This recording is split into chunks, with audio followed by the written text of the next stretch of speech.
It's truly a sight to behold, to watch the heavens open in a desert. Yes, we are in Udaipur and we are here for a very special launch.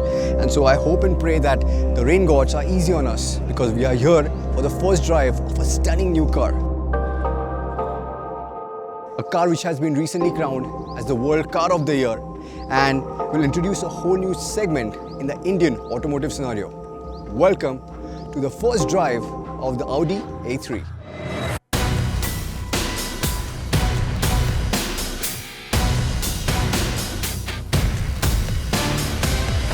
With the A3, Audi creates a new class, a class of compact luxury sedan to take on the likes of the Mercedes A and B class and the BMW 1 Series. And the idea here is to offer a compact sedan from Audi for the price of a hatchback, which has a boot which is big enough to fit a chief car tester, Charles.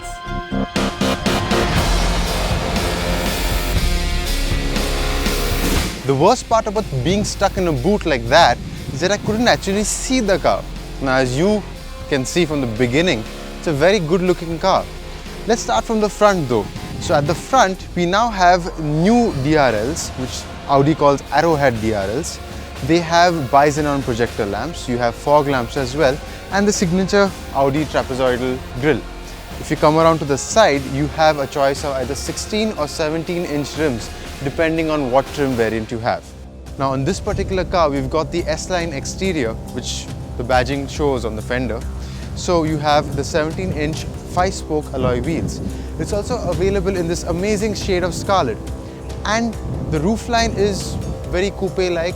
You have a panoramic glass roof, which is not even available on the A4. And if you come around to the back, you can see that this tail lamp section also has light guides. It's got a slight kick at the boot lid, which seems to be a design feature of most new sedans. And all in all, it's a very nice looking Audi, but I still think that it lacks a little bit of distinction from the rest of the Audi sedan range. Now we've talked about the outside, but let's talk about the inside as well, because that's where everyone's going to spend most of their time.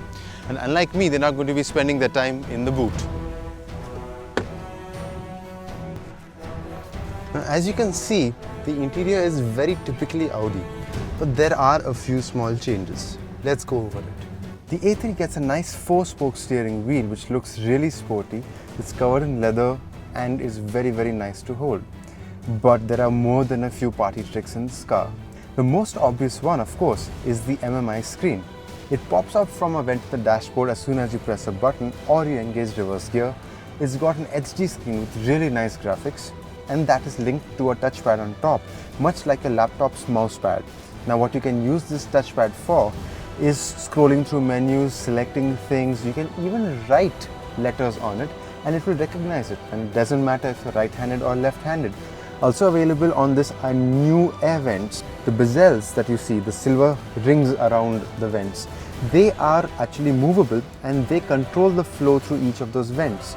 Not only that, the center part is a focusing or diffusing element of the blower. So if you pull it out, it focuses air in the place you want it to go, and you push it in, it diffuses the air, so you get the same cool air in the cabin, but without it actually making just your fingers or just your ears cold.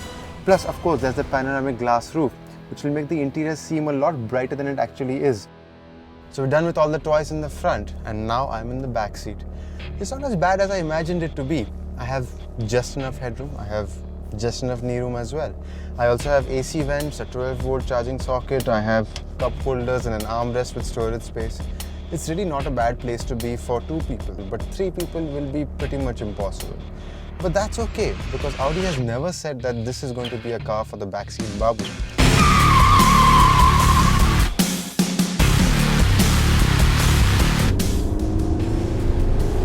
As you can see, it clearly goes.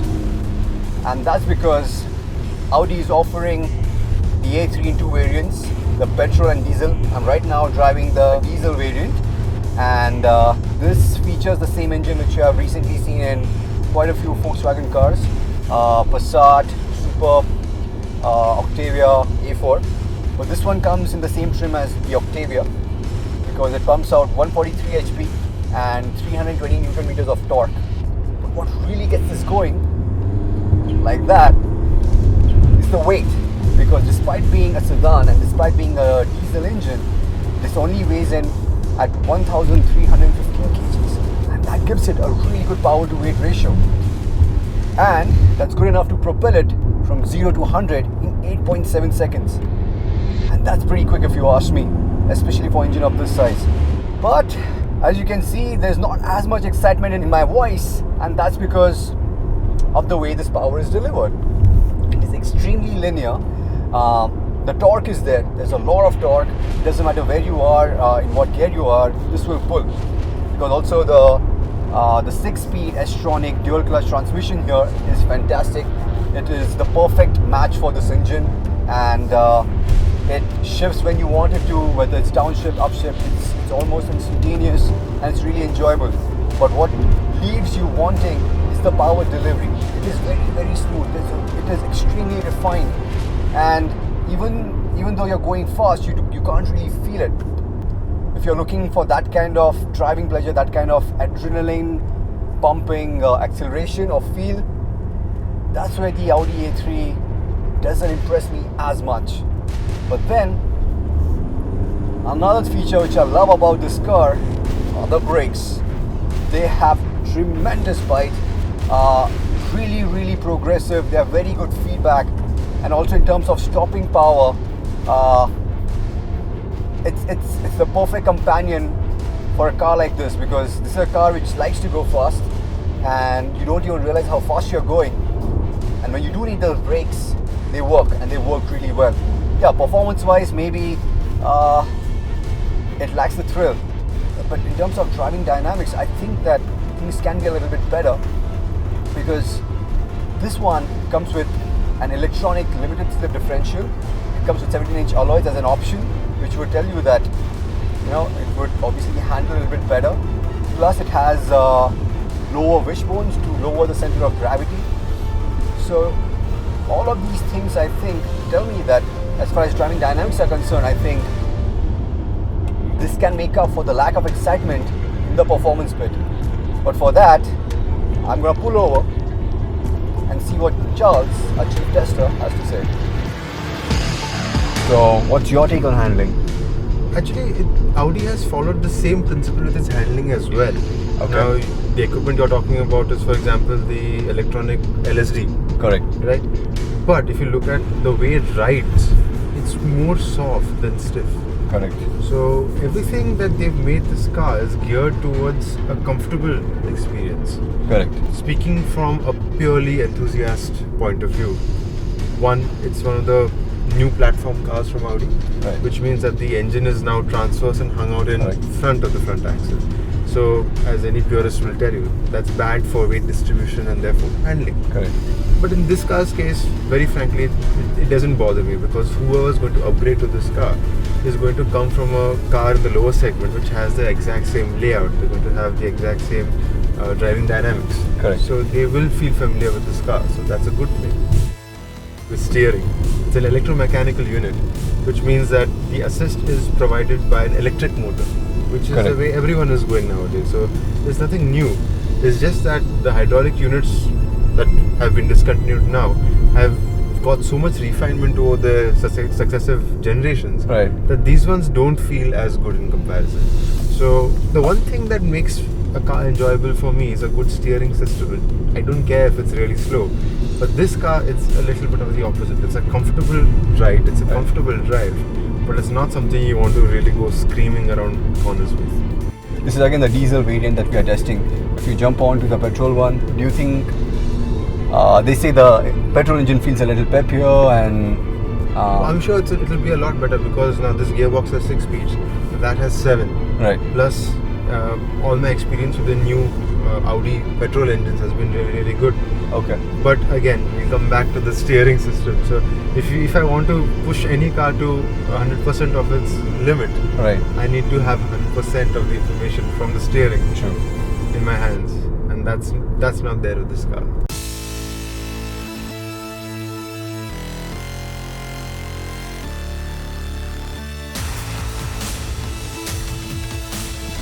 I think the rain gods have been more than kind to us, and The first few drops are already falling, so that's our cue. It's time for verdict then. We have spent decent amount of time for the first drive to get some really good first impressions, and I honestly will go back quite impressed with this red bombshell which Audi has dropped. But what's your take? Like you said, number one, it looks really stylish. That is something that will really appeal to the target market. Now, it's the second thing. Audi is the first mover in the segment. That's always a good thing as far as sales are concerned, because if you launch first, you get all the crowd coming to you. And finally, the third thing is the expected price.